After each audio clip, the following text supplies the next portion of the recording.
الله الرحمن الرحيم. وعن ابن عمر رضي الله تعالى عنهما قال قال رسول الله صلى الله عليه وسلم إن الله وملائكته يصلون على المتصهرين رواه الطبراني. Ibn Umar radiallahu ta'ala narrates that Rasulullah sallallahu alaihi wasallam said, verily Allah and His Malaika send mercy upon those who eat suhoor. Ibn Umar radiallahu ta'ala narrates that Rasulullah sallallahu alaihi wasallam said, verily Allah and His Malaika send mercy upon those who eat suhoor.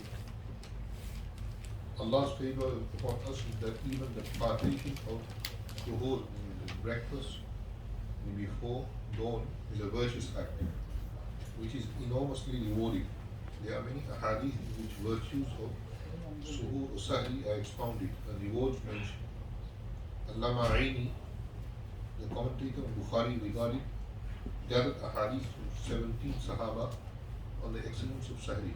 All ulama agreed it is mustahab. Many are deprived of this great reward because of laziness. Some even finish Tarawih and then eat, which they regard as sahri, and then get into bed. What great blessings do they lose? Sahri actually means partaking of food shortly before Fajr. Some authorities say that the time of sahri commences after half the night has passed. The author of Kashaf, Allama Zamakhshari, divided the night into 6 portions, stating that the last one of them is the night in the time for Sahur. When the night from sunset till dawn lasts for 12 hours, then the last 2 hours would be correct time for Sahri. If the night was 12 hours from sunset till dawn, then the last 2 hours would be correct for the time for Sahri. It is also remembered that to eat at least in the latest time is better in gaining reward than eating earlier, on the condition that no doubt remains as to Sahri has been eaten before or after the time of Fajr. The hadith are full of virtues of Sahri. Rasulullah said the difference in our fasting with that of Ahlul Kitab lies in partaking food at Sahri time. It is mentioned in the hadith that eat Sahri because in it lies great blessing. It is also mentioned in 3 things they are great blessings. In Jama'ah, in eating. In Jama'ah, in eating Sarid. Sarid is that you put roti, bread, break it into the shorba. In a hadith, the use of the word Salah with Jama'ah, all those righteous lead them together, Allah's help comes to them. The third thing mentioned in the hadith is Sahri. When Rasulullah used to invite any companion to eat Sahri with him, he used to say, come and partake in the blessed food with me. One hadith says, eat Sahri and strengthen yourself for fasting, and sleep in the afternoon, when you do Qaylula, as to gain assistance in waking up in the latter portion of the night. Abdullah ibn Harith radiallahu ta'ala reported that one of the Sahaba once said, I visit Rasulullah sallallahu alaihi wasallam such time while he was partaking of Sahri. Rasulullah sallallahu alaihi wasallam then said, this thing will full of blessings which Allah has granted you. Never leave it. Rasulullah sallallahu alaihi wasallam has encouraged Sahri in numerous ahadith. Even though there be no food, then too one should take a date and a drink of water. Thus when there definitely lies great blessing and reward in Sahri. Muslims should endeavor to gain as much as possible. However, all things in moderation is important. While going beyond the bonds of moderation is harmful. Neither should be so little be eaten that one feels weak throughout the period of fasting. Nor should be so much eaten that discomfort is felt in the digestive organs. Many other times we have been prohibited in the hadith from filling the stomach excessively. Ibn Hajar rahimahullah in Fathul Bari has mentioned various reasons for the blessedness of Sahri.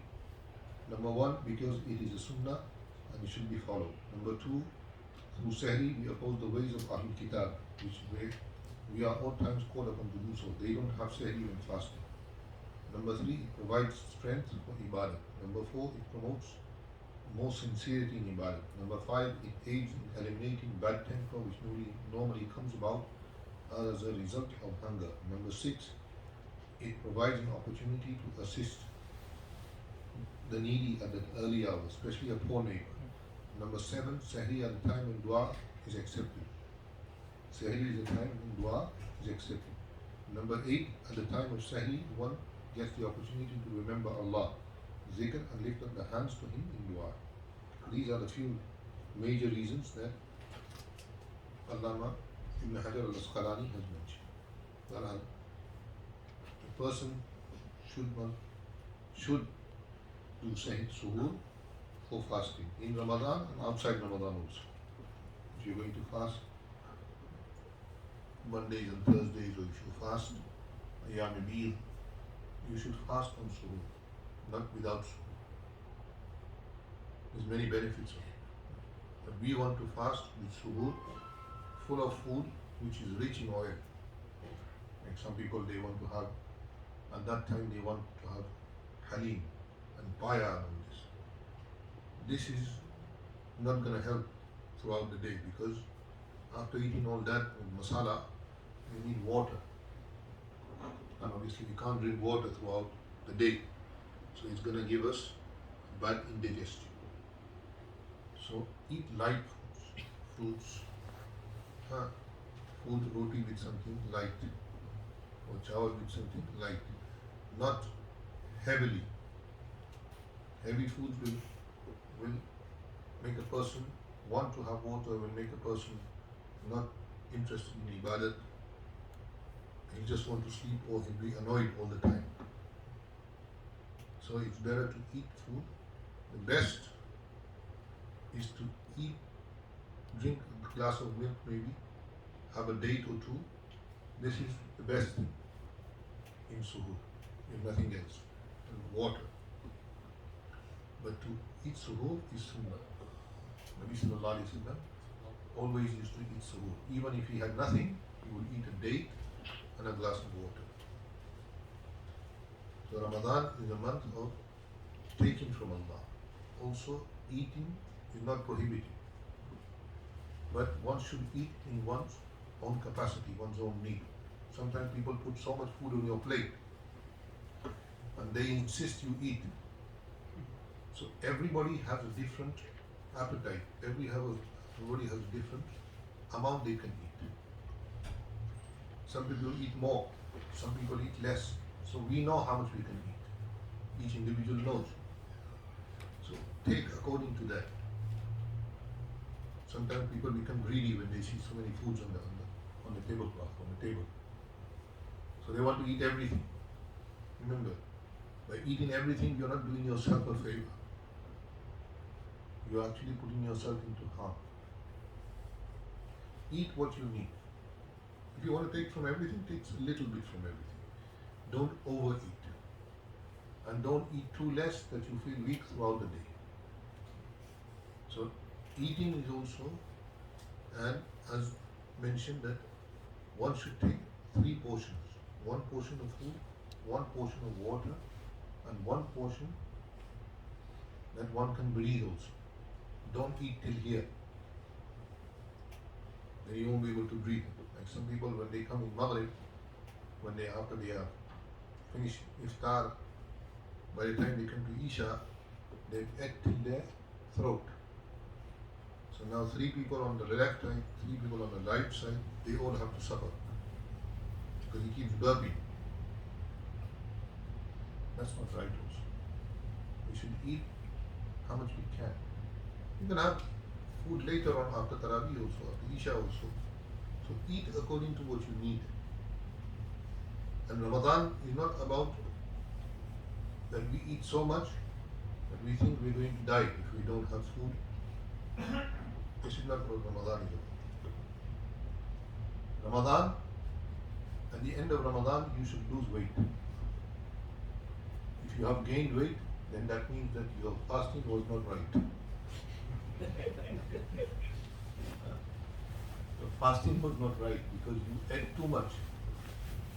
I mean, outside Ramadan you don't eat that much, but in Ramadan you eat excessively. Some people, they eat excessively in Ramadan. Some people are annoyed that there is no iftar in the masjid.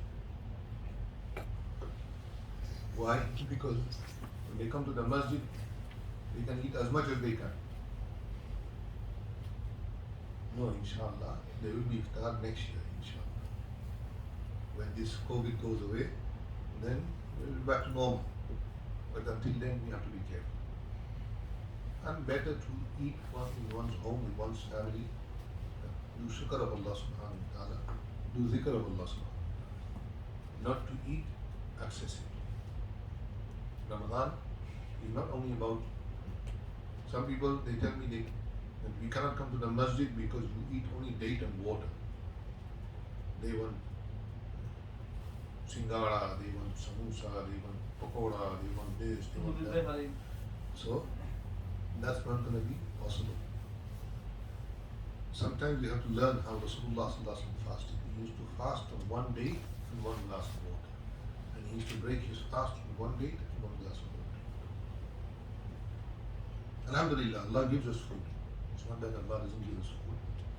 But we have to be not excessive in eating.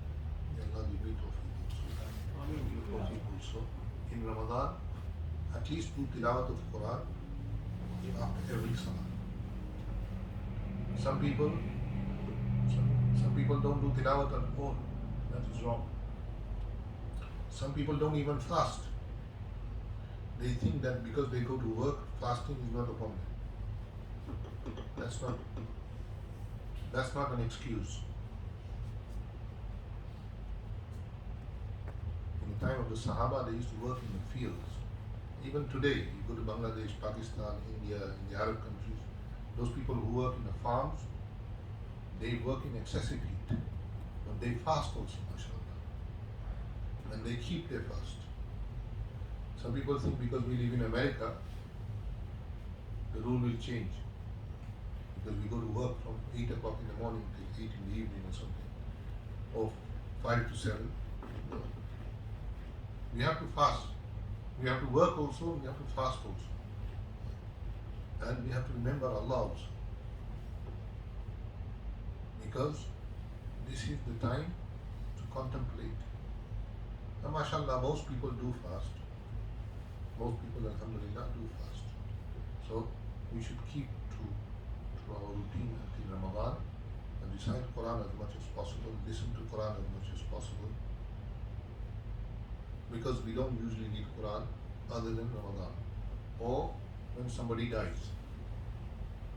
We have 5 sets of Quran, those para Qurans here. We haven't used them in 2 years. So they're gathering dust. This is not what Quran is for. We have Qurans here that gather dust, nobody touches it. That's not what Quran is for. In the home we have Quran which gathers dust. قال رسول يا رب إن هذا القرآن مهجورا. That on the day of judgment, Nabi Sallallahu Alaihi Wasallam will complain to Allah. Right? These people, they left Quran. And that is true. So, in Ramadan, make a habit of at least reading 1 juz a day. If you read 1 juz a day, you will finish 1 Quran in Ramadan. And those who can recite more should make more.